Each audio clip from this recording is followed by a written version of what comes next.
if you don't have an organization system for your organization, for your business, for your company, then you're never going to be good at AI. Like you'll never get to the next level of AI, and the most you're going to get out of AI is answering emails.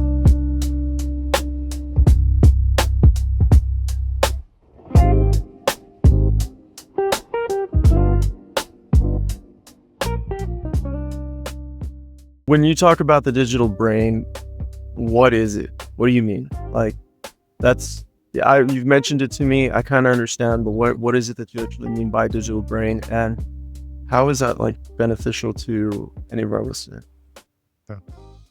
So the digital brain, the name that I came up with was kind of a spin-off of something I learned at a conference I went to about a year ago. About a year ago, I was at an economic development summit, and I was listening to these high-tech manufacturers talk about how they use AI. And one of the words they used was a digital twin. And that right away, my ears perked up a little bit and started really paying attention to what they were saying. And they were talking about how within manufacturing, they replicate everything within that plant, and they build a digital twin of that plant on a computer, essentially. And what they do is they use AI to speed up the life cycle and the process of that plant to analyze what's going to happen. And so whether it's a machine or a supply chain or staff, they're able to kind of put that into the digital world and analyze quickly what's going to happen 3 months ahead, a year ahead, 5 years ahead. And that really got me thinking on how organized am I with my process, with my organization, with the businesses that I'm trying to run. And the answer was I was completely disorganized. I had some stuff on my desktop, some stuff in my email, some stuff on Google Drive. And in a world where we're prompting AI on how to analyze the problems that we're asking it to solve, we can't write a prompt long enough to give it that much context. And so organization is incredibly important when you're working with AI. And so I was mentioning to you earlier that a lot of people, the first question that I get from people when we want to talk about AI or when they want to ask me questions about AI is, which AI should I use? And I honestly think that's the wrong question. It's like, how organized are you with your organization is the most important part of it. And then at that point, you can use whichever AI you want. There's pros and cons for every single thing. I use ChatGPT, I use Gemini, I use Claude, I've used Manus, I've used all kinds of different AI tools. But the more organized you are within your own system, the more efficient you're going to be, the better your prompts are going to be, and the better output you're going to get from AI.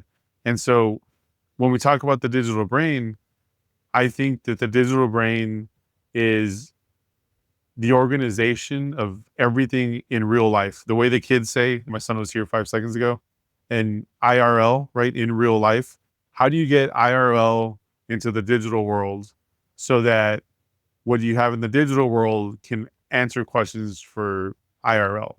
And so I'm really focused on that right now. I'm really focused on what is the workflow and the process of my daily work in the real life aspects, whether it's a meeting, a Zoom call, an email. How do I get that back into my digital brain? And so I'm really, really excited about trying to solve that problem right now. So is it like trying to systematize as much as you can? So Yeah, trying to get everything into like bite-sized processes and organize them in the way that they should be organized. Is that kind of what it is? Like, is that the idea? Yeah, I think one of the things is there's starting with very foundational things, right? If we're talking about a business, what are the core foundations of that business? What is the purpose of the business? Who are the clients of the business? Who's the audience? What's the organizational chart? What's the mission statement? Like, what is that business serving, right? Once you have all of that organized, and you feed that to AI, now when you ask it to solve problems, it's solving problems on behalf of that information that you gave it. Now, the next thing Mm. is what is happening within the business. So imagine a folder of projects, right? You may have 15 projects right now that you're working on. Have you identified each one of those projects, the contracts, the scope of each of those projects, who that client is, what the expectations are? All those different things within those project files are important so that when you ask it a question about that specific project, not only does it know your core foundation of who your business is, who your clients are, now it knows specifically about this project, what the scope is, what you're doing, what you're trying to solve. And so then the next step of that are what are the daily things happening around your workspace that are going to help you accelerate your problem solving. And so in one of the previous episodes, we spoke about cowork, right? So now you connect cowork to all of these source files and you're able to solve problems at a much faster pace. And so going back to the original question, which AI should you use? I think most people should really focus on organization first. And once they get organized and really structured, it doesn't really matter which AI they use. Each one has a pro and a con. But now the context that you're feeding AI is going to be so rich in context that AI is going to give you an amazing output. And so it's fun to kind of try to hack these different things because I think we're all working within our systems, and the better you can organize those systems and feed it to AI, the more output you're going to get, the more time you're going to save, and the more efficient you're going to be. No, that makes sense. So with the whole concept of the digital brain, like how would you have someone get started if somebody came to you and they're like, hey, okay, I'm sold. I want to get started building the digital twin or the digital brain for my company. Is it just laying out the org chart and laying out the goals and the processes and all that stuff for the client? Is it kind of like we mentioned in the previous podcast, right? Like bringing in co-work and just kind of telling that figure everything out and then taking it from there? Like, how would you normally go about telling someone to get started, or how would you tell someone to get started? Yeah, I think definitely Cowork's a huge hack for this because it can Yeah. automatically organize a lot of things that you're doing. I think the first thing is let's not overcomplicate things. Number one, it's just a file system, right? That file can be on your desktop. It could be the name of your company, and then within their mission statement, a folder with that, organization chart, client list, past clients. Like it's a simple folder structure. And a lot of times I tell people too that don't overthink it. You can just literally talk to ChatGPT or Claude or whatever you're using and tell it who you are, what you're doing. Help me come up with the best file structure to organize my company. And it'll do it for you, right? It'll tell you, do you want to file this under this kind of folder or this kind of folder? And so as you go through that, you start building that out. Now, I think the next level is a cloud-based system, right? So whether you use OneDrive or Google Drive or something like that, maybe a Dropbox, a system that whichever AI you choose to use has a connection to that.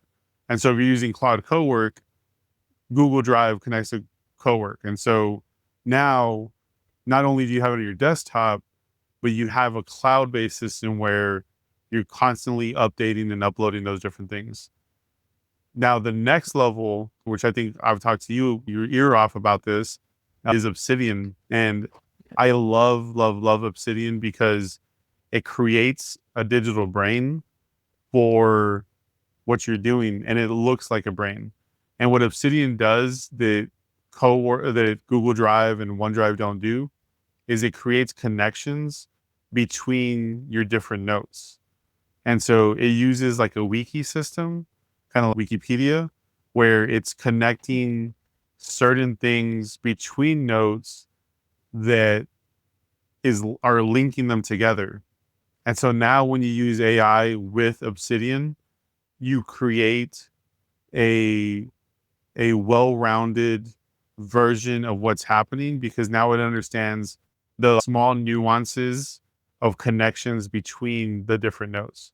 And so, for example, if I knew that Carlos knows Daniel and both of them have a podcast, and then it's connected to a bigger podcast circle, like it starts connecting those different dots the way that you have, I may be wrong with this word, but like the synapses in the brain are connected. And so you start creating these like little networks between your notes, which makes your output pretty crazy because you're analyzing connections now, not just individual notes across files. So Is a digital brain kind of like a CRM? Does it kind of work similar to that, where you have all your, for those that are unfamiliar with the CRM, it's basically like a database where you've got all your clients, you've got all your contacts, and all your communication that's both internal and external. So if you're, doing email, or if you're doing phone calls or anything like that, it's kind of all in one spot. So think of tools like HubSpot. But then you've also got separate tools that handle things like actually managing projects. So we call those PMs, or project management systems. When I think of a digital brain, I kind of think of both of those two things together, where it's Yeah. like, it's not just like, hey, this is what we talked about on our client call with this potential client, but these are the deliverables, and this is the full context of the project. This is how long we've been working with them. And I know that kind of one of the things that we've experienced, and I'm sure you've experienced this, Daniel, is like, whenever, people change in an organization, it's really hard to kind of get the next person caught up. I know I've experienced that, where whenever I join some organization at some point, there's always this learning curve of, well, who do I call for this? Who do I talk to about this? Like, this guy's calling saying so they need something, and I don't know who he is. So I kind of see the digital brain as kind of solving all of those three things in one. Is that kind of where the goal is for a digital brain, is to kind of be that glue that keeps everything together? Yeah, I think it's twofold, right? So the first thing is, if AI doesn't have context, then it can't operate and solve problems for you. And so you're never going to spend enough time writing the most elaborate prompt that's going to be a 10-page essay to really explain your problem, right? And so building a digital brain gives AI the context of everything that's happening from the organization and the core foundation of what the organization is and does, to the projects or the clients, to the problem of today. And so building that digital brain gives AI the power to really solve the problem for you today, using everything that you know, essentially, right? And what you're trying to do is you're trying to get your brain and put it into a filing system. I think the second part that you're talking about is, and I've been in the same position where we try this new tool like Asana, or we try Campfire, or we try Trello, or we try all these different tools that are out there to help with productivity, but it feels like you're just fighting with the tool most of the time, or you're not able to do anything. And half of the team gets onboarded, the other half of the team doesn't like it. People aren't putting their stuff into the system, and it becomes very messy. And so, um, I think if you've ever worked anywhere too, where like right now where I work at the EDC, our city secretary, she's like a wealth of knowledge. I love just sitting at her desk, and like I tell her I'm trying to download all the information from her brain. And I think secretly we're all kind of terrified when she's going to retire, because if she does, then we lose a huge chunk of knowledge, like it's just kind of gone, like from one day to the next, and we can't download that information. If you're able to get organizational knowledge and what people know and put it into some kind of digital filing system, and now AI knows that. So in your scenario where you start somewhere new and you don't know who to call, you don't know what to do, you don't know who the contact is for. And so you're able to like connect to this brain, and now you ask AI, and AI is able to like chew through all of those connections, all of that information, and extract the answers immediately. I think that's super powerful for an onboarding process. It's super powerful for a continuation process. And it just makes an organization extremely efficient, because now you're not dependent on what does Carlos know, and only Carlos knows what Carlos knows. And so there's times too, like in my organization at the EDC, like I have, I want to let go of things for my team to handle some of those projects. Maybe an email, maybe a phone call, maybe something. But before AI, it was just the information was in my head. There was nowhere to put it. There was nowhere, even if I put it on my computer, there's no way for them to extract it. And now what I've done is I've created a digital brain or a digital twin for my organization, and they all have access to it. And they plug their AI into it. And so now when they ask it a question, it's almost like I'm right there next to them. And I don't need to gatekeep this knowledge because it's making my whole organization way more efficient. Yeah. Yeah. It's almost like you're kind of taking yourself, and I mean, it's in the name, right? Like you're taking your stuff, you're extracting yourself, your knowledge, and you're putting it in a place where everybody can access it. And then I guess the next step, right, is going to be, well, how do we access it in an efficient way and in a way that is easy for everyone, and also in a way that kind of manipulates, or I'm sorry, that kind of mimics human behavior as well, because Yeah. that's, I'm with you. Like the rub that people have with trying a new project management system is just incredible. I've gone through that myself, where I've tried out all the big ones, Basecamp, Asana, all these things, um, and it's a lot of info, and it's hard to kind of sift through things. And when you're talking about a team of people, right? I know this for the company that I work for, and I'm not sure if it's the same with you, but people prefer to just reach out. Like, Yeah. hey, I have this thing or I need something. They'll just hit me up in Google Chat, and they'd rather do that than have to dig and find the answer and all those things. And I think that just comes down to human nature. People just wanting like the quickest path to getting the information. So there might be an opportunity there for these organizations to kind of move a little bit faster, right? And to be able to have knowledge be accessible outside of yourself, and you'll be able to enjoy vacation a little bit better, and all the while. Yeah. Wait, and I think like you're saying, you don't want to go 15 clicks into a software to get the answer you're looking for. And the same way that you can ask in Google Chat, hey, Carlos, what is the answer to this? If there's a digital brain for the organization that's plugged into everyone's AI, they can just ask AI, hey, what is the answer to this? And it spits the answer because it's already been uploaded into the system. And so I think back to like, how do we manage that? In one of our other podcasts, we talk about co-work. And so one of the things that I've done recently, I think just this week I started doing this, was at the end of each day, I go to co-work and I say, go through my emails and anything that's relevant to any of the projects I'm working on right now, update my drive and update my Obsidian vault. And it goes, it's already connected to my Gmail and connected to my Google Drive, and it processes all my emails, and it back to is it a CRM? Is it a project management tool? It's kind of both. It goes through all that stuff and updates whatever is relevant. And now my AI tomorrow morning is going to be fresh.